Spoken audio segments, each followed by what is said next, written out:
Assalamualaikum viewers, I am your host Mohammed Usman and you are watching my YouTube channel Discover Time. I hope so you are well. दोस्तों ये 20 नवंबर 1979 को मंगल की एक सुहानी सुबह थी और इस्लामी साल का पहला दिन था, यानी कि यकम मुहर्रम हराम। दुनिया भर में मुसलमानों के लिए मुक़द्दस तरीन मुकाम हरम काबा में इमाम शेख अब्दुल्ला बिन सबील ने दिल नशीन किरत के बाद नमाज फजर का सलाम फेरा ही था कि चंद आदमियों ने इमाम साहब को घेरे में ले लिया और इनमें से कुछ लाउड स्पीकर पर भी काबूज हो चुके थे। इस वक्त हरम शरीफ में हजारों के करीब नमाजी मौजूद थे।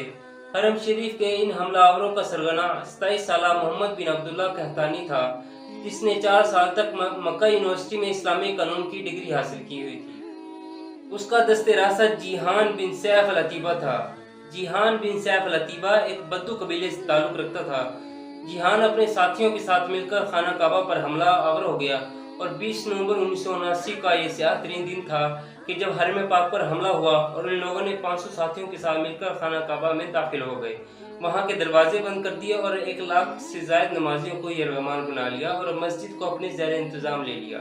इन लोगों ने बड़ी बारीक पीने के साथ जनाजों का बहरूप बनाकर चारपाइयों के जरिए असले को तहखानों में जमा किया हुआ था। जब तमाम तैयारियां मुकम्मल हो गईं तो अचानक हरम के तमाम दरवाजे बंद कर दिए गए और मुसल्लह अफराद को उन दरवाजों पर खड़ा कर दिया गया।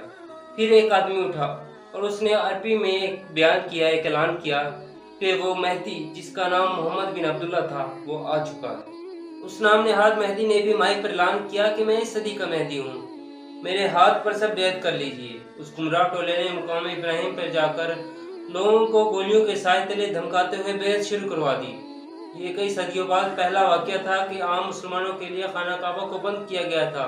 इनके दरवाजे बंद कर दिए गए थे। किसी को भी बाहर से अंदर जाने या अंदर से बाहर जाने की इजाज़त नहीं दी गई थी। सऊदी हुकूमत ने भी इस भयानक वाक़े से निपटने के लिए अपनी फौज भेजी, लेकिन खाना काबा के तकद्दुस और कम तरबियत की वजह से सऊदी फौजी बगावत करने वालों के खिलाफ मुतासरकुन कार्रवाई नहीं कर सके। फिर सऊदी हुकूमत की निगाहें इंतखाब पाक फौज पर पड़ी। सऊदी फरमानरवा शाह खालिद ने 32 उलमा पर मुश्तमिल सुप्रीम काउंसिल का इजलास फौरी तौर पर तलब कर लिया और खाना काबा की दिफा के लिए पाकिस्तान हुकूमत से रब्ता किया गया और दरख्वास्त की गई कि पाकिस्तान बैतुल्लाह की हिफाजत की खातिर कुछ इक़दामात करे। उस वक्त पाकिस्तान में जनरल ज़ियाउल हक की हुकूमत थी। पाक फौज को हरम की हिफाजत के लिए पहले ही तैयार बैठी थी। चुनांचा SSG कमांडोज पर मुश्तमिल खसूसी दस्ता तरतीब दिया गया और हरम पाक की तरफ रवाना कर दिया गया। दोस्तों, हालात इस कदर संगीन थे कि कई मुल्कों के दरमियान आपस में जंग छिड़ सकती थी। पाक फौज के SSG कमांडोज की दस्ते की कमांड एक मेजर को सौंपी गई। जब ये मुजाहिद मक्का मुकरमा पहुंचे तो उस वक्त बैतुल्लाह पर कब्जे को 1 हफ्ता गुजर चुका था। तो पाक फौज अगर पहुंचते ही डायरेक्ट फायरिंग शुरू कर देती तो बैतुल्लाह में महसूल कई कीमती जानें ज़ाया हो सकती थी और बैतुल्लाह को भी नुकसान पहुंचने का खतरा था। इसके साथ वक्त भी तेजी से गुजरता जा रहा था। चुनांचा पाकिस्तानी जांबाजों ने पहुंचते ही प्लानिंग शुरू कर दी और कैमरास के जरिए उनका जायजा लिया गया। उस सहन का जायजा लिया गया जहां वो दंदनाते हुए फिर रहे थे। उन्होंने अपने मुसल्लह गार्ड दरवाजों पर तैनात कर लिए हुए थे।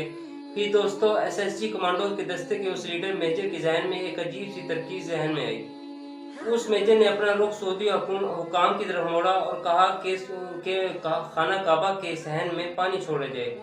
सब लोग हैरान हो गए कि ये कैसी तरकीब है, ये किस किस्म की तरकीब है कि वो हम पानी से उन लोगों को कैसे इफेक्ट कर सकते हैं। लेकिन फिर भी SSG कमांडो के मेजर ने इस पर भी बस न की।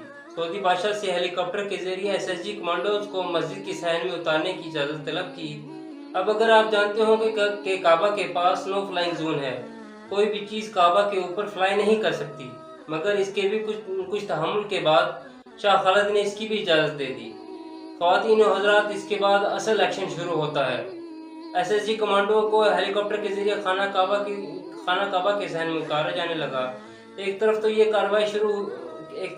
कार्रवाई की जा रही थी तो दूसरी तरफ उस मेजर के हुक्म पर उस वक्त मस्जिद हराम के सहन में मौजूद पानी में करंट छोड़ा। इसके बाद दहशतगर्दों के तमाम शार्प शूटर्स गैर फाल और मफलूज हो चुके थे।